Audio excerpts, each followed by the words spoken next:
Hey, okay. If you've heard about my situation recently, I've been going for things and it's been pretty stressful. I've also just opened up a gym, so yeah, I've been busy, but I'm doing okay. What's going on with the Worlds game? Okay, so the entire World Games situation, I think it starts last year at Worlds, where I won and qualified for the World Games that were happening just a week ago in China, in Chengdu. Then in March, we received some documents to fill out from our federation to get the uh, to get the what is it called, accreditation for the World Games to be able to receive it. And my coach Pavel also received those documents.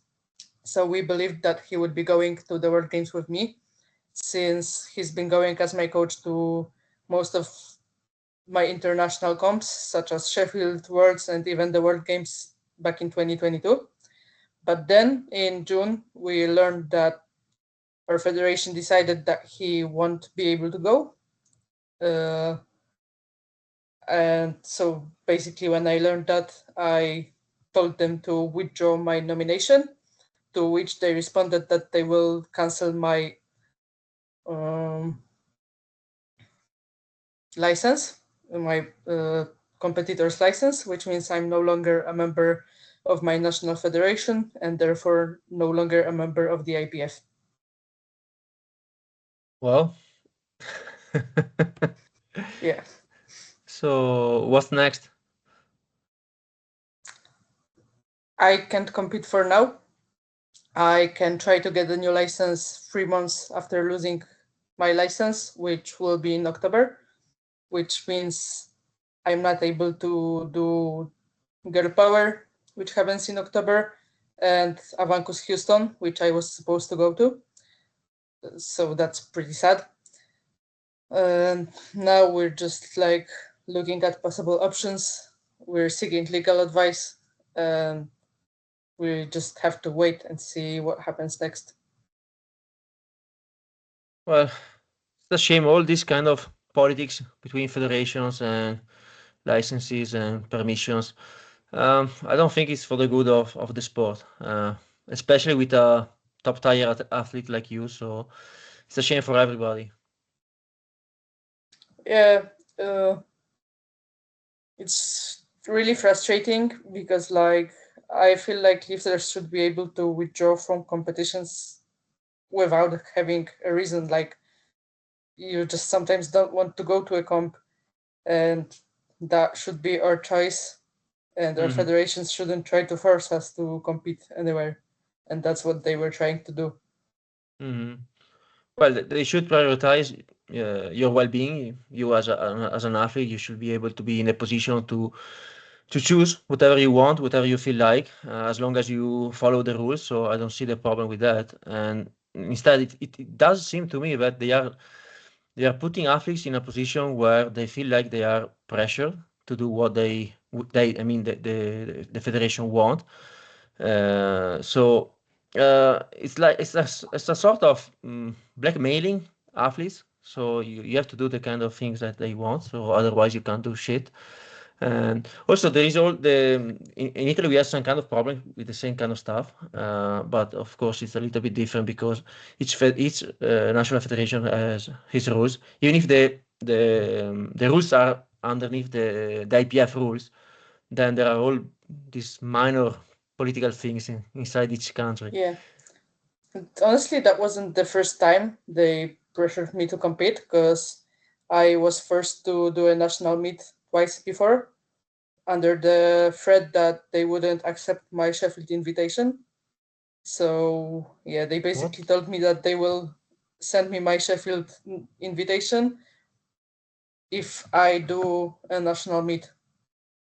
So, it's just another thing. So, yeah, that wasn't the But first time. fantastic. So how many competitions do you usually do in a year, following all these forced competitions? I compete quite frequently, so I will do like 8 meets per year, but Wow. most of them are international. But I usually do the national meet, that's the qualifying meet for Worlds. So then they just told me to do another meet. So I had to do 2 national meets for whatever reason. So eight competitions a year. That's a lot. And it's a completely different game if you have the freedom to choose to do them compared Yeah. to you are forced to do them. Because sometimes, as an athlete, you have the you have to take carefully your attempts. You have to take your time. You have to heal between meets. You have to take some rest. So being forced to compete that often, especially in big meets, it's not a. I mean, to be honest, you are so strong that you can just go there even if you are not picked and just win everything. That's it. But generally speaking, it's not a good thing for an athlete to be forced to compete that often. Yeah. Okay, so would you like to tell me about the last world competition you competed with? You were very light. Your body weight was particularly light, and would you like Yeah. to tell me about that? So it started with a plan to cut down for the World Games to as light as possible so that I could try to get 140 GL points and 10 times body weight total. But then we decided to do a test cut for Worlds to see how it will affect my performance and see how it goes, how much I can cut, etc. So I started the cut at 66 point something. So I was starting the cut from over 66 kilos, and I weighed in at 63.54, I believe, something around that. So I've cut 3 kilos, and that was my first time ever doing water cut. So that's I feel like that's quite a lot for the first time. And the cut itself didn't feel that bad. I didn't do any like sauna or any sweating. I just did a water loading and a gut cut. So that didn't feel that bad itself, but the rehydration process post weigh-ins is what got me. Yeah, I had to check down almost 3 liters in one go Whoa. because like you just have to get as much body weight back as possible from what you've lost, and I just wasn't ready for that. I also probably ate too much, and I just had terrible cramps, like this terrible stomach pain all comp long. So yeah, I was struggling to even stand straight because it was so painful. Mm. So it wasn't fun at all. And yeah, it just really took away from the experience of competing because instead of enjoying lifting as always, I was just trying to survive. And yeah, So, it definitely affected my strength and my performance. well, still, you outlasted everybody. You performed extremely well, even if, as you said, you were experiencing not the most of the pleasurable experience. And at the same time, even if you cut around 5% of your body weight, because you told me you were over 66, and then you weighed in at 63, so it's Yeah, around 5% of your body weight, which is a lot, and still you managed to compete in a very impressive way.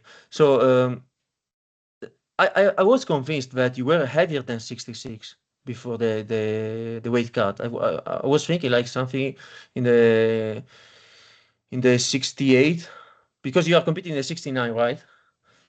yeah. But I Yeah. just, after Sheffield, I just kept cutting down. Okay. Okay. Okay.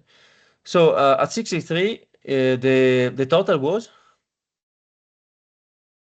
612.5, my total. Well, so you basically won by a long shot the competition against people that were almost a weight category over you. Yep. Huh? Nothing serious. Yeah. Okay. We looking at my prep, we were hoping for a lot more, but yeah, I guess the cut does affect you. So what were you expecting to be at? So let's say that you didn't have the weight cut and the water cut and everything. So let's say that in best case scenario you were there competing at 66 and something. What would you think you were able to accomplish that day? Let me just check total real quick. Around 640, 635, 640. Whoa. That was the goal. 60-40, so 260 deadlift, to 265 for deadlift. I'm counting 265, 265. Yeah, 265 around deadlift. 220 for squat, or like 217.5, and 155 bench. So actually, was the squat the lift that suffered the most?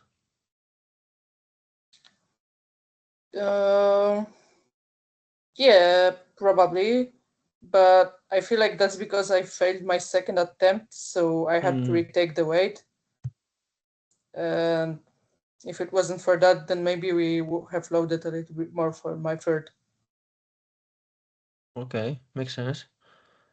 So actually, well, you weren't feeling that well. You were lighter, but still, you were not that far from what. I mean, let's say that you did accomplish the squat perfectly, rules apart and everything apart. So you weren't that far from your best total. I mean, from the expected total of 6640. 30 kilos. I would say that's a lot. Yeah, it's a lot, but you have to consider that competition is competition. So Yeah, that's right. But I usually hit more on the platform than I do in training, so. mm, mm. Um, did you experience any difference in the power of the chest after the weight cut in bench press? Um, so I cut down from 76 from Worlds last year to 69 for Sheffield, and then kept cutting till Worlds. And so the cut from the 76 to 69, it didn't really affect my bench. But when I got below 68 kilos, I would say, my bench really started to suffer from the cut, and it just started going down. And yeah, I just didn't have strength at all, and started hitting much less in training. But I was able to get quite a lot on competition day compared to what I did in training, because for my third attempt I pressed 155, which was a good lift, 2 to 1 at first, and then got overruled by the jury for downward motion. So I had the strength to press it. It was just a technical mistake. And my best competition lift was 160, so it's just a 5 kilo difference. So it wasn't that bad, but it did feel pretty terrible in training. Yeah, but the 160 you were weighting 76 kilogram, right? 71. 71. Was it at Sheffield? No, I pressed 160 twice, once at Gara Power, where I was around 72, 73, I believe, and once at the Silent Worker meet, where I was 71. Okay. Well, you're not that far off from your best performance in the bench, actually. Yeah, that's pretty impressive. If you consider in proportion to your body weight, cutting over 10 kilos it's impressive. Um, okay, so uh, talking about the cut again, can you tell me something else about how did you manage to lose weight and so on? So I started working with Kedrick after Sheffield to try to cut down to 63. I just remembered I was actually originally planning to compete as a 63 at Euro Muscle Show, but this meet didn't happen in the end. The IPF just wasn't there at this year's edition, so I wasn't able to do that. But yeah, that was the plan originally. So I started working with Kedrick, and basically I started this cut from 69 to 66 at around 2500 calories, I would say, Mm-hmm. and finished at around 2200 calories. So Not bad, not bad. it doesn't sound bad, but I was cutting down at 2700 calories from 76 to 69. So Mm-hmm. it was very low for me, Mm-hmm. like the lowest I've been eating for years. So it wasn't fun. I was definitely, I think I just cut for too long. So I Mm-hmm. was walking hungry all the time, no energy, and all of that because I basically was in a deficit for almost a year straight with no breaks. Yeah, just mostly trying to survive. Yeah, but this is amazing for me to see and hear what you're saying because uh, the cut you did by itself is impressive, and the fact that in the world period you are competing 8 times a year, and at the same time you're improving and getting better, and so this is something unbelievable. I think there is something to learn about this. You're made of something, guys, for sure. There are, because how long have you been competing? Since 2019. So a 2019. So little it's bit quite, over 6 years. yeah, it's a lot. It's not that you are a beginner, so you're still learning to improve somehow, and while you're cutting, while you're not in the first phase where you know the easy gains and so on, you have excellent technique in each lift, so there's not that magic tricks you can pull out of nowhere. So that's amazing. Yeah, thanks. I feel like a big part of it is that I live from powerlifting, so I can just optimize everything around training to Mm-hmm. always perform the best at my sessions. Yeah, I also remember the last time we have a chat. It was, I think, almost 2 years ago. We have a conversation here in the podcast. I don't know if you remember, but I do. And and you told me that you were training a crazy amount of time for something like, I don't know, 5 SBD days plus supplementary movements and 5 squats a week, something crazy like that. You are the only one here still alive doing something like that. Uh, are you still training like that? Yeah, I'm currently doing 7 SBT days per week. Holy So shit. just an SBD every day. Holy shit, that's amazing. How can you do something like that? It's just if you program it smart, it works. Well, let me be honest here. I don't think it's gonna work for everybody. I mean, you're you and Probably the not. others are the others. So, But yeah. my coach currently has at least two other lifters that I know of that are doing Mm-hmm. three lifters that are doing 7 SBDs, and a few others that are doing 5, 6 SBDs, and everyone says they're feeling great training like this because it's not always heavy. It's heavy and then it's light, so you just get more volume, more technique. You can train your technique. Mm-hmm. So, And how many yeah, hours a week do you think on average, do you train? How many hours? on my lightest sessions, it takes around 1.5 to 2 hours, and my heaviest take about 4 hours. Wow. What about the injuries? I don't really get seriously injured. I do have pains here and there, but it's all about load management and just making sure. everything's fine. So no major injuries so far. Yeah.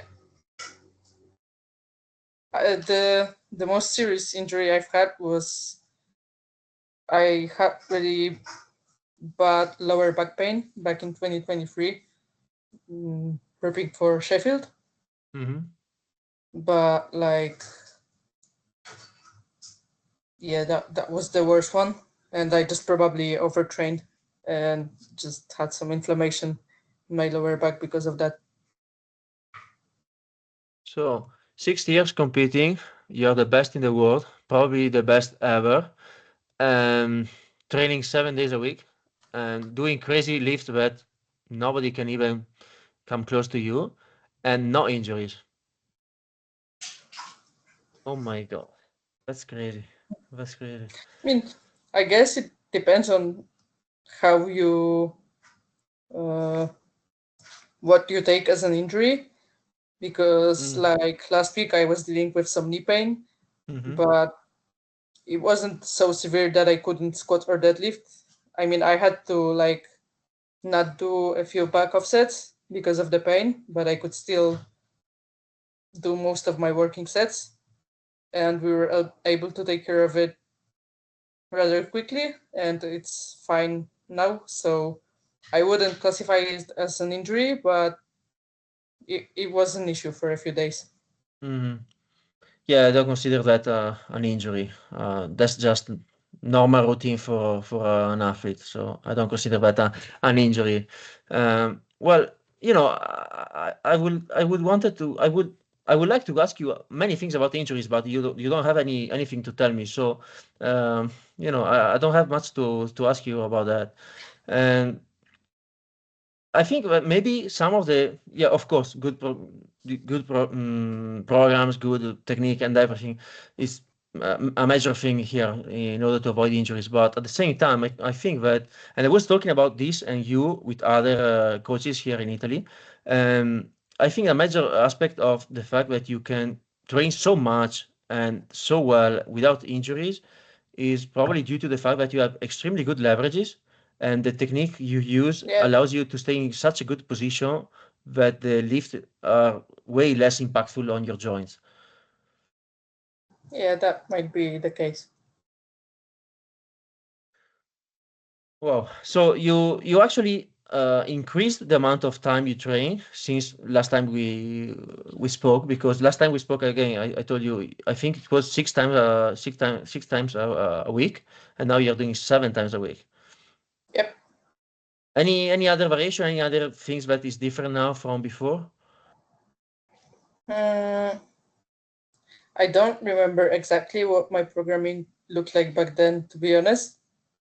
But yeah, if I looked at my program, it's probably a bit different because my coach definitely changed some of his like perspectives and his ideas about programming at this frequency. Okay. Is there something that you noticed that it doesn't working with you? I mean, for example, a variation in the squat, you just left it apart because this is not going to work for me, or another exercise for I don't know, for the back or for something that you tried for a while and then you just say it's not for me, it doesn't work for me. Mm, I don't know if there are any variations like that. Honestly, that's a question you would have to ask my coach because he does all the analyzing and all that kind of stuff. I just do the program. Yeah. Okay, I have one more question about bench press technique, because you first compete back you used to compete back then before the changing of the rules with the elbow depth and that kind of stuff. So you used to have a way of lifting that was optimized for that kind of rules. And of course, now you can't do that anymore, and you sink a little bit. And I think it Yeah. was at Sheffield the first time that you competed with the different rules. Yeah. Was it? Okay. Which, by the way, it was a little bit scary, but at the end you did your job excellently. So how was it to transition to the new technique that you're implementing now, sinking in the chest and that kind of stuff? How did it feel? So at first, we didn't really know how the new rule would be judged, and we thought that my bench would pass under the new rules, but we learned pretty quickly that no, it wouldn't. So I did 2 meets with my old technique, and then I just came to the gym one day for a lighter day, and I was just like, okay, I'll try sinking and see how it goes. And so I started implementing that on my lighter days, and after I felt comfortable and uh, used to it, I started doing it on my heavier days as well. And to be honest, I didn't lose much strength. I went back to my old numbers pretty quickly, and now that's just how I bench, and I think I feel stronger this way now. Wow. And do you feel a difference in your shoulders or your involvement or the pecs? I mean, do you feel something like the muscles you're using are involved in a different manner right now, or does it feel the same? I think it feels very similar. Yeah, it's not Okay. a big difference. I Mhm. don't think that much. You know, a funny thing about the sinking bench is that, at least here in Italy, we used to hate that kind of stuff. Not me, but there were a lot of coaches that probably because they were coming from the gear lifting and with the shirt, the bench press with the shirt and that kind of lifting. So the idea was that the perfect technique in the bench press was never sinking, chest up and Yeah, flare your elbows and that kind of way of benching. So, but at the time, there were people, especially in the international competitions, there were people sinking. Even 10 years ago, there were people sinking, especially the heavier people or some small lifter, but with a big arch and, a little bit more, with a little bit more of a fatty and short build. They were very strong, very well built, and they were performing extremely well. But here in Italy, everybody was hating that kind of lifting. Nobody wants to accept that was a different way of benching, but was effective as well. Nowadays, we have plenty of people benching like that. Even people that are not risking the red. The rest in for death in the bench. They just bench like that because they think they are more effective in that manner. Nowadays, most of the girls are benching like that. yeah. I think the new rule definitely popularized this technique, but maybe it just works better for some people. But there are some girls that lost a lot of kgs in that manner because there are girls that they didn't perform at the same level as before. Yeah, I guess if someone had to start sinking a lot, if their depth was really if they had to change a lot to hit depth because their ROM was so small, then Hmm. it would affect them much more. But for me, it was a very minor change. Hmm. Also, maybe the fact that you go a little bit deeper is counterbalanced by the fact that you can push with your chest and push with your legs and all the whole body. So you have a little bit of spring from the chest in the beginning. So you lose on one end, but you gain on the other end. And the end result is that it's not that bad. Yeah. Okay, okay, sounds very good. Sounds good. Did it take long for you to get efficient in that way of benching? Because uh, if you stay still with the chest very up, you have a soft touch. It's more consistent over time. You bench always the same time, always at the same pace, and you're touching the same spot, and it's more consistent during the session. Whereas if you sync, it's not that easy, especially in the first phases. You have to synchronize with the leg drive and that kind of stuff. So it can slingshot very fast, or it can go throw you off the line that you would like to have. Did you have any troubles with that? I feel like the biggest problem was to learn how to sink at the same amount every time, because it's hard to know when you should stop. And I have had situations in comps where I would sink my first attempt much deeper than I usually do, because I was stressed that I would get reads for depth. And so it would turn out much heavier than it should have. And then I would sink a bit less on my second and third, and those would be much lighter. So that's like the biggest issue. But I think it didn't take that long to get used to it. I would say maybe a month before I felt strong again. Interesting. That's pretty good. Better than expected for sure. Um, any other technique changes, maybe in the squat or deadlift that you did you did recently, maybe in the deadlift? I did notice something a little bit different in the deadlift that you used to have a different way of deadlift in the past, but maybe I'm just maybe it's just my bad. I don't actually remember well. But it seems to me now that you are deadlifting in a different way. Or am I wrong? My technique definitely changed a lot over the past 2 years because of the constant weight changes. Because I went from 76 to 69, then back to 76, then back to 69, and then to 66. So when you lose and gain weight, that affects your leverages. So yeah, I've been struggling a lot with my technique over some periods of time, but I think I set up pretty much the same. Just that my lever just changed. I Uh, definitely had a different technique back in 2022 because the equipped lifting affected my raw technique. did you change the stance in the squat? Yes, when I was cutting, started. Yeah, I closed it in a bit. Exactly what I expected. All right, all right.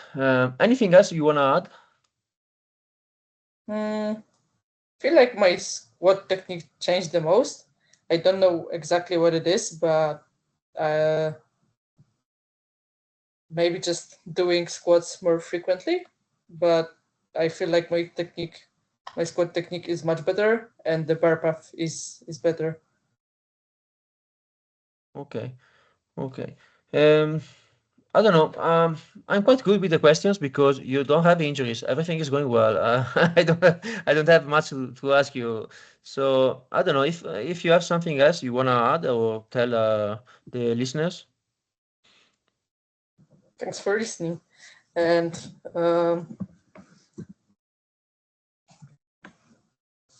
how do you say this in English? I hope everything turns out well.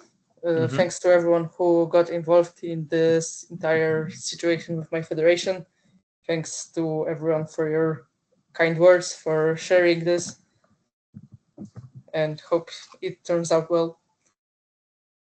Okay. Agatha, thank you for your time. It was a pleasure again. Let's hope for the better. Thank you. Okay. Bye.